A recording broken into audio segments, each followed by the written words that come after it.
I'm Matt Hernandez, and this is Book Chat with You. Today we'll be looking at a short story, again by Carol Shields, uh, called Sailors Lost at Sea. So rather than bounce between different authors and different short stories, maybe I should finish one collection at a time. My friend told me that the bed in the background was a bit tacky. I can't help that. I'm stuck with that bed in that room.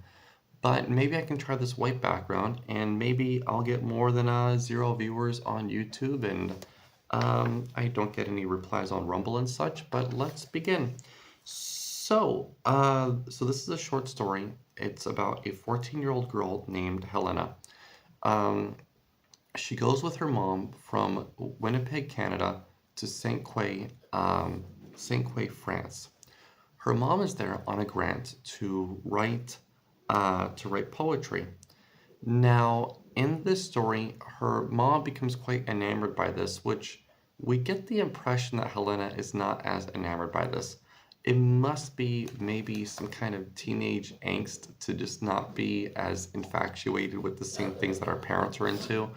So maybe I should think about how I introduce my sons to 80s pop music because I hope they like it as much as I do. So in the story, there's just a few characters are mentioned, but really the whole story is Helena walks into a church. She gets locked in, and she's wondering how the heck am I going to get out of this? Though so much of the story revolves around this church, I don't view this in any way as a religious story. It could be because living out here in China, it is Chinese New Year's right now, and I guess some regulations have been passed so that way fireworks don't go on from 6 in the morning until 2 a.m. But there will end up being some kind of fireworks going on at some point, I'm sure of it. And, I don't think that most Chinese people still feel that they're warding off demons at this point. I think at this point it's just a cultural thing, which I imagine is the same thing with the church. Of course, in the story, there's a man mentioned named priest named Father Dominic, who I imagine he is quite devout in his practice, but I do not imagine in any way that I'm talking Christianity or Catholicism or anything like that. It's just a cultural heirloom at this point, is what I imagine. Maybe if somebody could tell me that I'm wrong, I would be very interested because, of course, the point of all these is to have a dialogue about these stories and such. So, so I guess that's one thing I could talk about. Oh man, I hope my dog is not too loud in the background. It is so hard to find whatever decent setup to try to make these. So I guess there's a few things to talk about. Traveling with teenagers, being inside of a new place and being infatuated with it. I mean, as I make the plans to move out of China, and back home, there are some things I will really miss about being here, but it's not the same, honeymoon phase, one could call it, that I had living here years ago. Um, many more things are quite a bit more annoying nowadays than maybe they used to be. And I do get a bit of that impression from this story as well. So, well, that's the whole story. She goes into a church. She's locked in. She's wondering how she's going to leave, and she's sort of in. I mean, the whole story is told in third person, but it's quite limited to just the 14-year-old teenager Helena. It mentions their annoying landlord for where they're living in France, and her mom's boyfriend named Roger. But other than that, um, I mean, it's all just through her mind, through remembering or whatever. I'm sure there's a more eloquent way to put that, but as always, I'm going to read 2 pages that stuck out to me. Of course, I had to find some kind of pages that go with this title, Sailors Lost at Sea, because I mean, it's sort of a vibe that we get, but in no way are they sailors lost at sea. So, what does it mean to have that kind of feeling? I mean, would you feel to be a sailor lost at sea? And if you've been on a ship, then I'm sure maybe you would use a different expression, perhaps. I don't know. Okay, page 52. I'll read it aloud. Father Dominic had explained to them that it was no longer served by a priest. Nowadays, there was but a single Mass celebrated here each year. It was he who had the privilege of serving, and that on a certain spring day set aside by tradition to honor sailors who had been lost at sea.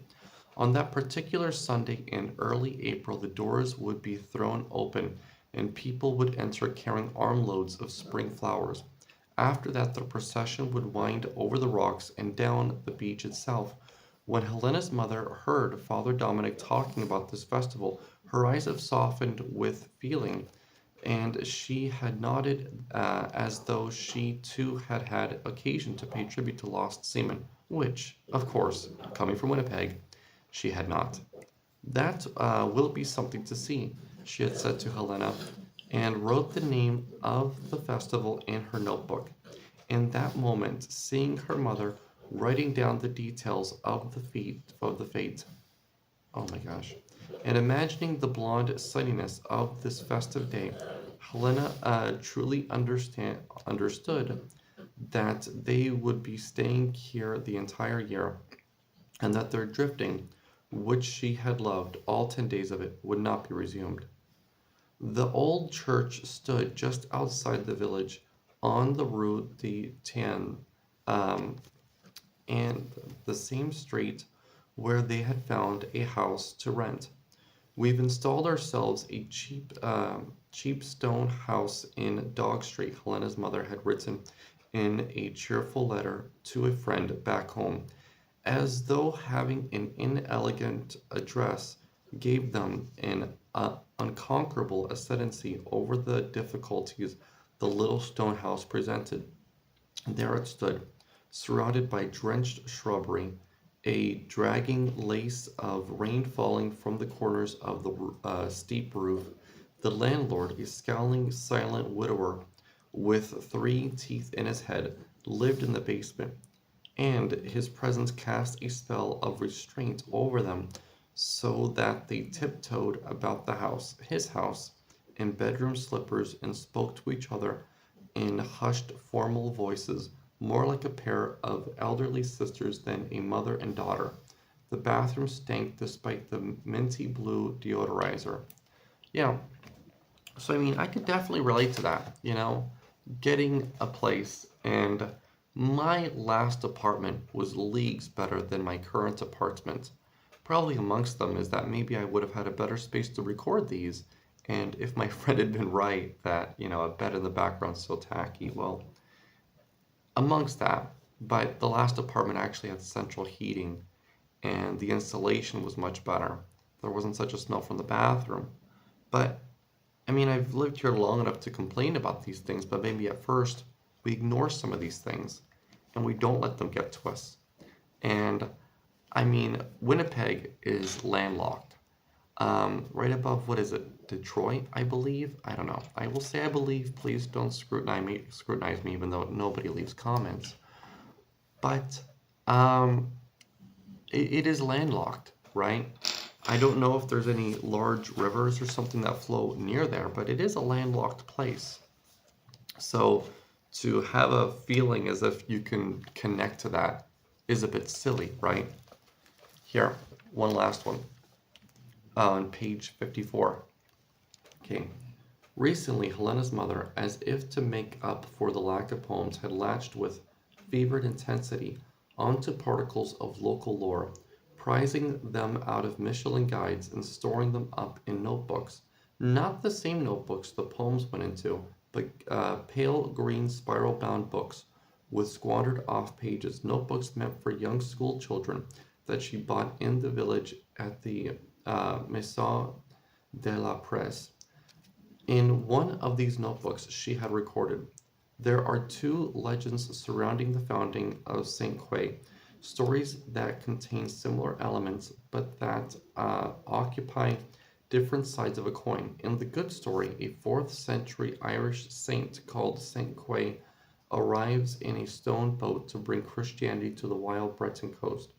A bird flies away to tell the villagers of his imminent arrival, and the women, why just women, joyfully run to the shore to greet him, bringing with them armloads of flowers and calling St. Croix, St. Croix.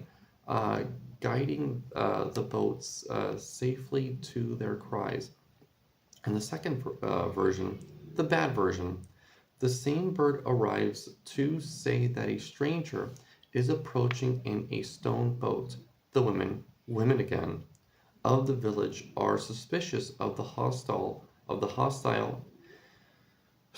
suspicious and hostile, and they run to the shore with rough stalks of gorse in their hands, which they brandish ferociously, all the time crying quay, quay, which means in Old Gaelic, away, away. Yeah. So I wonder if at all we can connect to that, the origins of our hometown and the city in China that I live in. It has a pretty interesting history going back. And same thing with Las Vegas. But I'd imagine, I don't know, I'd imagine most people might live somewhere whose hometown does not have such a storied and fascinating history and such. But I don't know. Well, that's all that I have for now. I think this video is long enough. I hope you have a great day. I would love to talk about this story with you. Bye.